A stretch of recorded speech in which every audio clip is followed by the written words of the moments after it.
You hatch from an egg deep inside a hardened mound somewhere in the dry savannas of East Africa.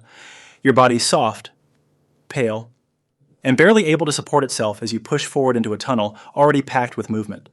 Hundreds of your siblings are doing the same, their bodies pressing from behind, forcing you into a slow, relentless crawl through a passage that feels too small to exist.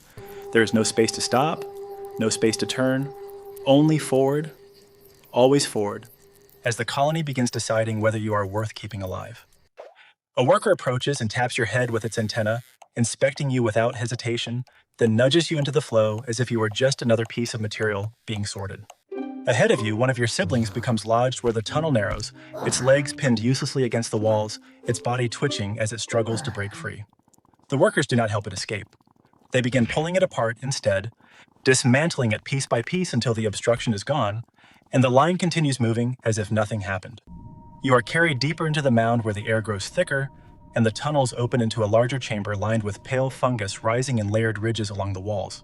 Workers are already waiting, and one presses a lump of chewed wood pulp against your mouth, feeding you quickly before moving on to the next nymph without pause. Around the edges of the chamber, soldiers stand motionless with their massive heads blocking certain passages, their jaws large enough to end you instantly if needed. Then the wall cracks. A thin line splits the surface and something from outside forces its way in.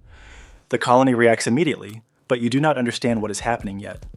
You only keep eating because stopping is not an option here. A few weeks pass, and your body begins to change in ways you cannot control. The outer layer tightens around you until it finally splits along your back, forcing you to crawl out of your own skin and leave the empty shell behind on the tunnel floor.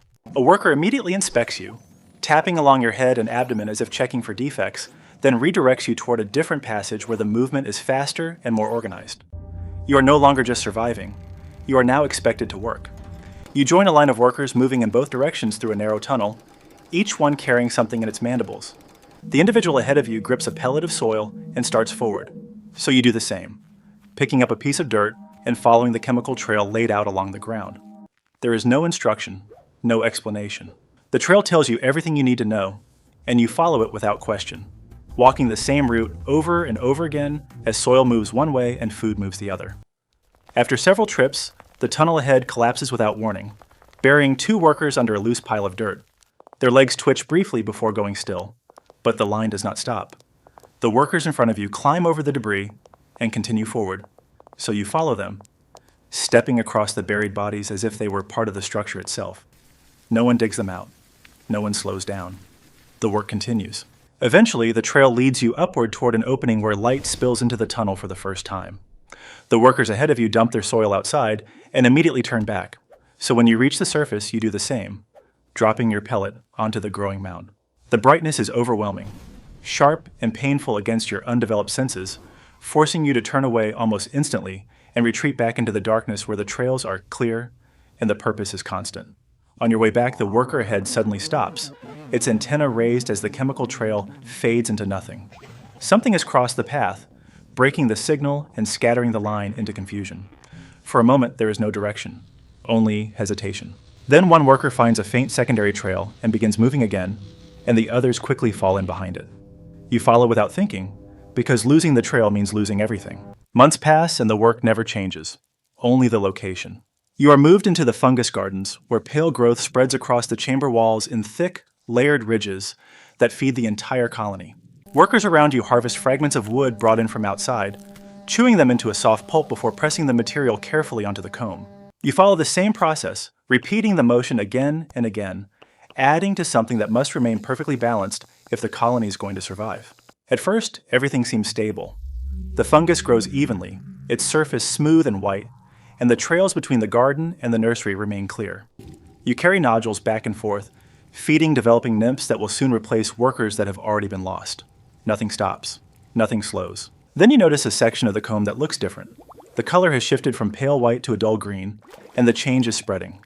Workers nearby react immediately, tearing into the infected area without hesitation, ripping apart the structure they spent weeks building. You join them, breaking off pieces of the contaminated fungus and carrying them away from the garden as fast as possible. The material is dumped into a deeper chamber reserved for waste, and more workers begin sealing the entrance with layers of mud and saliva, closing it off completely. A soldier moves into position at the sealed opening, pressing its body against the passage to ensure nothing escapes. The garden stabilizes, but only briefly. The ground above you begins to shake, faint at first, then stronger with each passing moment. Dust falls from the ceiling as the vibrations travel through the mound, and then the wall tears open. A massive claw rips through the hardened structure, flooding the tunnel with light and air as sections collapse around you. Workers scatter in every direction, abandoning their roots as the colony shifts into chaos. Soldiers rush past you toward the breach, forcing their bodies into the openings to slow the damage, while workers behind them pack mud into the gaps. You follow an emergency trail deeper into the mound, joining hundreds of others crowding into a chamber where movement suddenly stops. The shaking continues for several long moments, then fades. When the signals return, you move again, because stopping only ever means one thing. Time passes and your body begins to change again, but this time the transformation is impossible to ignore. Your segments swell, your outer shell loosens, and small protrusions form along your back, growing larger with each molt until they unfold into fully formed wings. Your eyes expand, your body darkens, and you no longer resemble the workers moving endlessly through the tunnels. You have become something else entirely, something meant to leave. Workers guide you into a sealed chamber filled with hundreds of others, just like you, all waiting in stillness with your wings folded tightly against your bodies. The exits are blocked, the air is thick, and nothing happens for days. You wait without understanding, surrounded by silent movement and faint chemical signals that build towards something inevitable. Then, without warning, the walls begin to open. The colony releases you all at once. You follow the surge toward an exit tunnel, climbing upward through a vertical shaft as bodies press in from every side. When you reach the surface, the world explodes into light and open space, overwhelming and disorienting after a lifetime in darkness. Your wings spread and harden as thousands of others pour out around you, rising into the air in a massive swarm that stretches in every direction. For a moment, it feels like escape. Then the predators arrive. Birds cut through the swarm with precise, effortless movements, snapping up termites mid-flight with every pass. One dives toward you, close enough that you feel the air shift, but it veers away at the last second to catch another just behind you. Around you, bodies begin to fall, wings torn or broken, as the swarm thins almost immediately under the assault. You keep flying, pushing upward, trying to gain distance, but your wings are not built for endurance. They beat harder, slower, until staying in the air becomes a struggle you cannot maintain. One by one, the survivors begin to drop. You follow them down. You hit the ground hard, the impact knocking the air from your body as your wings crumple and bend at useless angles. Around you, others are landing just as roughly, some struggling to move, others already still. Your wings are a liability now, so you twist your body and snap them off at the base, leaving them scattered on the ground behind you. There is no going back. There never was. You release a chemical signal into the air, and within minutes another termite lands nearby, shedding its wings just like you. You approach each other cautiously, antennae touching for a brief moment, and that is all it takes. You are paired now, bound to a future that depends entirely on whether you can survive the next few hours. You begin searching for a place to dig, moving across open ground where every second increases your chances of being seen. A shadow passes overhead, and you freeze instantly, waiting until it moves on before continuing. Several spots fail. The soil is too dry, too exposed, too easy for something to tear apart, but eventually, beneath a fallen branch, you find ground soft enough to break. You start digging together, scraping away dirt with mandibles that were never meant for this kind of work. Progress is slow, exhausting, and every movement feels like it takes more energy than you can afford to lose. Still, you continue until a small chamber forms beneath the surface, just large enough to hold both of you. Then you seal the entrance, closing yourselves inside. Years pass. Your body changes beyond recognition.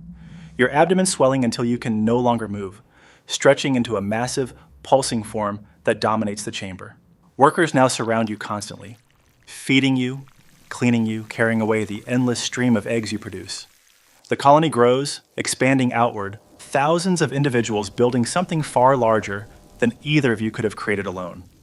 Then the ground begins to shake, not from above, but from below. Another colony has found you. The tunnels connect, and the fighting starts immediately. Soldiers clashing in narrow passages as workers desperately try to seal the breach. But the invaders are stronger, pushing forward, breaking through every barrier your colony builds.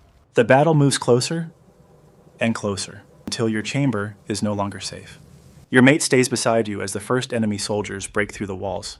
He doesn't last long. They reach you next, their mandibles tearing into your swollen body as you lie there unable to move, unable to escape. Everything you built, every egg, every tunnel, every worker, is erased in minutes as your colony collapses around you. Within hours, it's over. The mound still stands above the ground, unchanged from the outside. But inside, it belongs to something else now.